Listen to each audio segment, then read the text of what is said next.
Yo, it's Trap Lord Ross. This is a clip from my brand new podcast. Haven't even got a name for it yet, but this is a little clip and you're going to see a full podcast from me coming soon. So make sure that you subscribe to my new channel down in the description box. That's where the full podcast is going to be eventually. So stay tuned. But this is just a little taste of the crazy conversation we were having.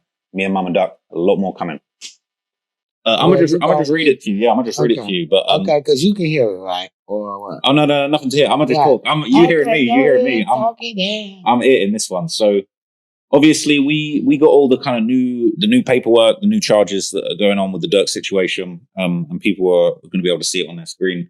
But there's basically new paperwork that's dropped, and there's new allegations, there's new charges, and they're putting a lot of new things on Durk, and the situation's getting worse. So this is the new information. You can see it on screen here, right? So basically, these are the new allegations. So the first thing they're saying, the person who purchased the flights that actually they used to go to Los Angeles and commit the murder of Lil Pab, that person who purchased the flights was sending posts about the shooting to Lil Durk.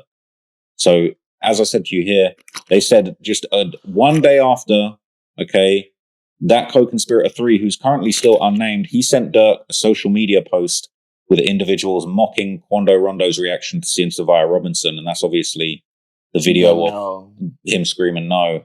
So they're in a group chat passing that around. It was broadcast on viral news coverage on the very day. After that, there's more text messages going back and forth, and they're identifying the exact number, which is Durk's number. That's the last 4 digits of it there. Co-conspirator 3 sent Durk another social media post about the LA shooting and Savia Robinson's murder. And then on the same day, defendant Grant, which would have been Vonnie, traveled to a Verizon wireless store at Woodland Hills, California to go and buy a burner phone. This included a phone with a new number. And then basically Durk, defendant Banks, stopped using the old number that he had used to communicate about the co-conspirators' attempt to murder Taekwon Bowman previously. So they over here buying new burner phones and using them from California when they over there doing the hit. You just think, how on earth did you think that was gonna help you guys, right? They thought that. So because they bought burner phones in California to commit this crime, they thought they was gonna get away with it, or it wasn't gonna track back. I guess they just thought, oh, whoops, like we've already sent each other group messages about the murder. We're just gonna switch the numbers up and just hopefully the feds won't work out. We was talking hot on these numbers and we moved on the new numbers. That's all I can imagine, because how on earth would you think that's going to help? That's more of a trick that they left for now. Right? Then it shows more of a cover-up in the situation, in my opinion. And so there's more stuff like this. Conspiracy part. Definitely. So the government's also showing pieces of a 2023 conversation about someone being ready to snitch, and Durk basically saying, as long as we don't break, they can tell them whatever. So they was basically going back and forth in 2023, in July 2023. So hold on. Yeah. This new paperwork they just dropped. Like late last night. Yeah, this brand new.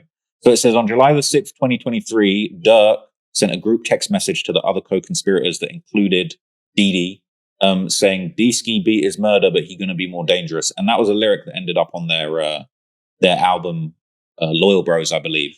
Yeah. So then it says on August the 4th, 2023, defendant Banks sent a group text to the co-conspirators, including the day Durk died. On that anniversary, the 3-year anniversary. Oh, wow. And they're saying that they, on that day, so they really cursed on that day. They saying Durk is texting everyone in the group chat saying there's a suspected government informant that was getting ready to snitch, blood clear as day, and he gonna tell soon. So we don't know who that is, but they're on that very day, Durk's texting, yo, blood's ready to snitch. That's what's going on. And they continue to go back and forth. So you think it's one of the people that died? We don't know who co-conspirator number 3 is yet, so I don't know. I wonder. We have no idea who this snitch is. It doesn't tell you who it is. Okay, it just says they was in a group chat saying, blood, hey, bro, blood about to snitch. Yeah. He just calling him blood clear as day. He getting ready to snitch. And it says in a group message he referenced above and over Act 34, DeAndre Wilson, which is Dee, said he think he can break us down. And then basically they responded back. Another co-conspirator replied. He said basically, beware of everybody, not just them. So they're not revealing who this informer is. We have no idea who it is. They're not giving a hint, but they could be dead. They could be alive. Obviously, it was somebody that would have been alive in August of 2023. So that kind of maybe rules some people out. But it says in the same group text referenced above, Durk then reassured everybody. He said, as long as we don't break, they can tell them whatever. And then the day after, in response to as long as we don't break. That's what Durk said in the group chat. Yeah, he was dead wrong. Crazy, right? So it says the day after that, in response to a text message from Dee, he said, dude out there already playing with folks' name. Burke referenced the Banks Gang Enterprises violence, saying crazy blood. Dudes don't slide or hurt. MF are just leaving it all up to us. Now that, to me... I like them trying to... Maybe they talking about some of the O-Block guys. Yeah, Dirk saying they wasn't sliding. Yeah. Crazy. So that, I think that's interesting, right? And I think it's, that's not a good look. That's not going to help him out. This is what's interesting. They're saying that Vonnie actually met up with Dirk right after they tracked Quando Rondo, Taekwon Bowman, the day before they killed him. So they're saying after all the co-conspirators traveled to the downtown LA hotel to kill Quando Rondo, defendant Grant, which is Vonnie, met in person with Dirk to give him an update about everybody's efforts to track and kill Quando Rondo. So they're linking up in person. Before the hit. Before the hit, saying we got eyes on him. I'm going to go tell Dirk. We got the low. Yeah, let them know we finna do this. So that's what they got. They got that as well. And so this all just came out yesterday, and there's a lot more. So this is the one that's getting a lot of people. I think we spoke maybe last night. The info had come out that THF Bezu was actually allegedly in on this hit on Quando Rondo in 2021. First time. Yeah. So it seems to me that THF Bezu is confirmed to be co-conspirator 6 because it refers to another incident where it only could have been Bezu who was co-conspirator number 6. Mm-hmm. But it says here on May 21st, 2021, Dirk, Grant, and co-conspirator 6, who I believe is THF Bezu, and others known unknown, all conspired to have Quando killed, and that resulted in multiple people following Quando to the concert in Blackshear, Georgia, and attempting to shoot him outside of the gas station. So that's now confirmed that Dirk was in on that. They're saying Bezu was in on that. They're saying Vonnie even helped organize it because they was trying to say Vonnie's hands are completely clean. He was just like a manager type guy. No, that's not what was going on allegedly. A smooth criminal from the looks of it because he ain't got no background, right? Yeah, so it's pretty bad. But in addition to that, so these are like the new details that have come out. But then we've actually got new charges. So you've probably already heard of this, right? But they're basically saying that the murder of this guy Stephon Mack that was revenge for D-Thang, that's now actually mentioned in this in the new updated charges. And they're actually saying that essentially the killers of Stephon Mack, we already kind of heard rumors that they had basically discussed the murder and had said afterwards, what's up with the OTF, what's up with the money? And then that's now officially been put on Durk. So as you can see here, this is sort of the famous picture of Mike City AJ holding money. But what's really crazy is they're actually saying, if you remember that $1 million worth of game interview where Durk brought $1 million out, they're actually now saying in here that actually was where Durk paid the killer. The killer, that guy was actually there for the interview. They filmed the Aha music video. And I wouldn't be surprised when he put the rest of that money back in the bank. Mm-hmm. He can't account for what was missing when he took it out. That's a damn good point. Yeah, he probably went and put $980,000 back in after the interview. That's a very good point. The feds ain't gonna play. When they do their shit, they do their shit. No, for real. So this, I never would have thought Durk was actually there with $1 million worth of game to actually pay the hitter. I thought he was there just to show off. He brought $1 million to the trenches. Yeah. But it was a motive behind. It's crazy. And we finding out what it really was. See, we all thought that he was just, but as this stuff is being revealed, babe. So what's really crazy is that they actually put new charges on him. So they put the attempted murder of there was a guy called Alexander Witherspoon who back in 2019 they're saying Von Durk Bezu robbed this guy. Remember when Durk had the attempted murder and it got dropped? Yeah. So that's now officially in here now. And it names co-conspirator 6. So obviously Bezu, it was only Durk, Von, Bezu, and another guy who's now dead. Hellebands who's passed away. So that has to be Bezu, co-conspirator 6. And so they've put that in there now. And then that's followed by the murder of Stephon Mack. So it's been put in here, the murder of victim 2, a rival gang member in Chicago, Illinois on January the 27th, 2022, by, among others, co-conspirators 7 and 8, motivated by the promise to pay and a receipt of reward from defendant Banks and the members of the Banks gang enterprise. So they're basically saying that after Stefan Mack got killed, the guys that did it sent a text message to two of the hitters were texting each other saying, "What's up with OTF? What you mean they're not paying?" And this is what the new information is. They're saying that the person responded and said, "We're waiting. Durk comes up here on the 17th." And then on February the 17th, that's when he pulled up to do $1 million worth of game with $1 million and recorded the Aha music video. And it says defendant banks brought approximately $1 million in cash to the location, which was displayed as defendant banks was being interviewed. At the time, multiple members and associates of the Banks gang enterprise were present, including defendants Wilson and co-conspirators 4 and 5. So we now know that they were in the video, as well as co-conspirator 7, who created a social media post in which he displayed his monetary reward from the Banks gang enterprise and played an excerpt of Durk's song talking about stalking and murdering a rival. So he literally popped out with the money that he received from the hit. And this was the next day after he did that?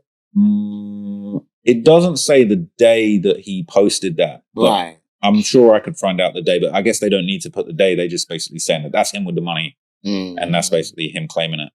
So, and you don't think they sent that shit to NASA and had them to look at them serial numbers and then put that shit on that money that was on that table and max that shit up? Like, the fans do shit like that. Well, I know that they Durk took a bunch of close-up pictures of the money, because if you remember, he also posted, he had the 4-finger ring that said D-Thang. Yeah, on top of it. He was posting that on top of the money, right? So I bet they're getting some serial numbers off that. But what's your reaction to hearing that news? Because for me, when I saw this new paperwork, I read it early this morning.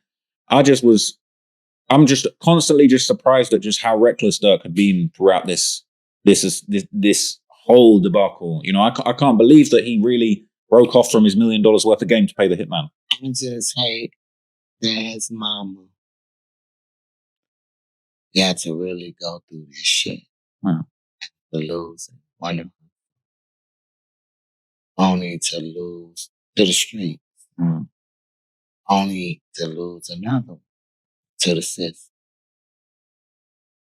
And I'm so glad, and I'm not knocking nobody's, because I'm not going to say this woman went in her child's ear.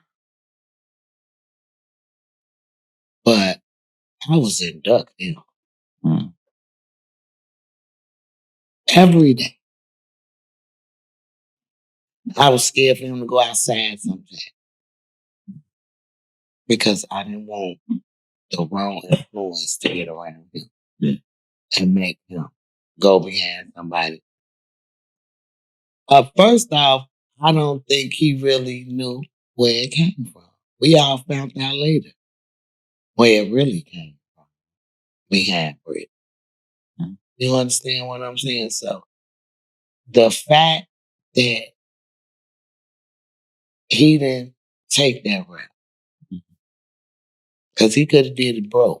He could have got some broke motherfuckers to do that shit. You feel what I'm saying? But I'm glad he didn't have that man. And for 9 years, my baby family made it after the black ball. Like, you can't deny good music, especially if it's relatable and it's what they listening to. When I saw them people share that song from the music industry, I was like, they been seeing you, baby. You just put your foot on their neck for real. They been seeing you. Now they feel it for real, for real. And stuff like that, by all means necessary, you just can't. You got to get them out the way. Expedition. You can't let nothing that power succeed anymore. You know, to be through the blackballing to get a fucking gold record doing blackballing. Yeah, that was pressure right there. Yeah, Durk really beat the odds when it came to all the blackballing, you know. And it was really Durk that just, you know, at a certain point he had the music industry completely on lockdown. And what's crazy is, you know, for anybody that wants to try and deny that Durk was blackballing Durk, you know, we found out later on Durk spoke openly about blackballing Quando. He had power in the industry and he'd been doing this to people, right? If they do their research, it's a video or some tweet or something I think where Durk was really telling them, stop mixing in it. We rich. Ain't nobody. Stop mixing. You're gonna make motherfuckers want to know who they, you know? Mm. And when he started doing it, I knew I was a unit. Mm. You know, I knew it was to hear that man say that boy's name so just like, yeah, I'm talking about you. Mm. It gave me mixed. Yeah. Mm. Because I couldn't really understand why you went from telling him not to do it to doing it yourself. And then he died.